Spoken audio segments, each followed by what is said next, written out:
যিনি জান্নাতের সরদার হবে রাসূলুল্লাহ বলেছিলেন সেই ইমাম হোসেনকে যখন ইজিদের দলবলেরা আর কারবালার জমিনে ফেলে যখন শহীদ করছিল,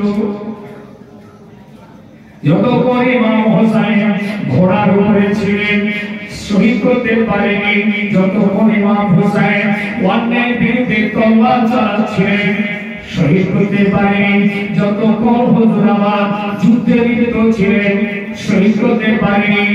হুজুর আমার যখন শেষ জীবনে নামাজটা পড়ার জন্য যখন ঘোড়া থেকে নেবে আল্লাহর জমিনে সিজদায় গিয়েছে, সেই সময় তারা আমাদের ইমামকে শহীদ করেছে।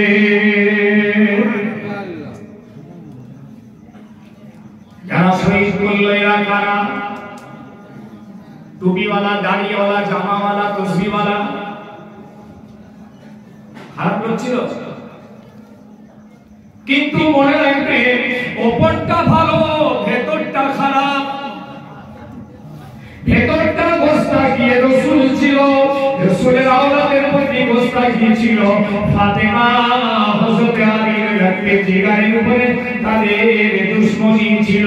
তাই যখন তারা কতল করবে ওই সময় বলা বলি করছে তাড়াতাড়ি কর, আসরের জামাত ধরতে হবে, আসরের নামাজের টাইম হয়ে যাচ্ছে, তাড়াতাড়ি কতল কর। কিসের নামাজ তোদের? কার নামাজ? কেন নামাজ তোদের?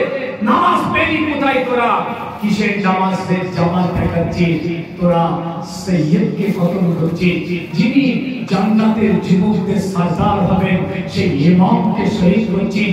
রাসূলুল্লাহ লাগতে জিগারকে তুই শহীদ করছিস, আর এদিকে আসরের জামাতের তাকিদ দেখছিস, ওই নামাজ তোকে জাহান্নামে নিয়ে যাবে।